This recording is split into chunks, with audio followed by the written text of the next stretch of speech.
विद्यार्थ्यांच्या क्रीडा गुणांना योग्य वाव द्या. तालुकास्तरीय क्रीडा महोत्सव प्रभारी गटशिक्षणाधिकारी सुमन सुभेदार यांचे आवाहन.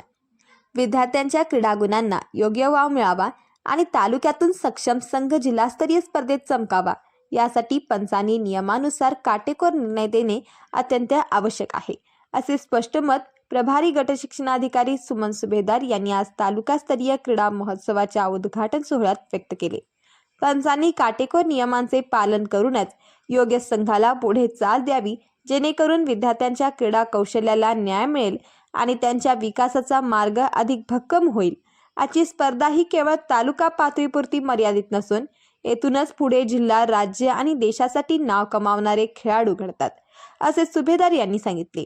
उद्घाटन प्रसंगी प्रमुख पाहुणे म्हणून उपस्थित गटविकास अधिकारी वृषाली यादव यांनीही विद्यार्थ्यांना खेळाडू वृत्तीचे पालन करण्याचा, पंचांच्या निर्णयाचा आदर करण्याचा आणि स्पर्धा निकोप वातावरणात पार पाडण्याचा सल्ला दिला. त्यांनी महोत्सवाचे औपचारिक उद्घाटन करून सर्व स्पर्धकांना शुभेच्छा दिल्या. कार्यक्रमाच्या सुरुवातीला पंचायत समिती, शिक्षण विभागाचे क्रीडा प्रमुख आणि शिक्षण विस्तार अधिकारी सुनीत चंद्रमणी यांनी स्वागत व प्रास्ताविक केले. विद्यार्थ्यांनी क्रीडांगणावर शिस्त, संघभावना आणि आत्मविश्वासाचे उत्कृष्ट प्रदर्शन करावे, असे ते म्हणाले.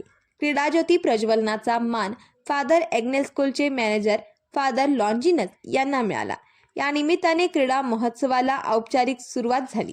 मंचावर नामदेव माईनकर, आनंदराव भादवनकर, शिवाजी पाटील, अनिल शिवणगेकर, राजाराम जोशी, अशोक नौखुडकर, बाळकृष्ण मुतकेकर, विनायक पाटील, SK पाटील आणि अनिल पाटील यांची उपस्थिती लाभली. कार्यक्रमाचे सूत्रसंचालन संजय गावडे आणि सट्टुबा फडके यांनी केले. आजच्या डिजिटल काळात विद्यार्थ्यांची मैदानावरील उपस्थिती कमी होत चालली आहे. क्रीडा हा केवळ एक खेळ नसून शिस्त, संयम, संघभावना, नेतृत्व आणि मानसिक ताकद घडवणारा जीवनाचा पाया आहे. स्पर्धामधून तयार होणारा आत्मविश्वास, पराभवातून शिकण्याची वृत्ती आणि यशाने येणारी प्रेरणा ही प्रत्येक विद्यार्थ्यांची खरी संपत्ती आहे.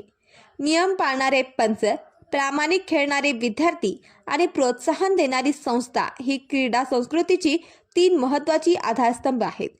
जर प्रत्येक तालुक्यातून अशा स्पर्धा प्रामाणिकपणे पार पाडल्या तर आपल्या जिल्ह्यातच नव्हे तर देशालाही उत्कृष्ट खेळाडू मिळू शकतात.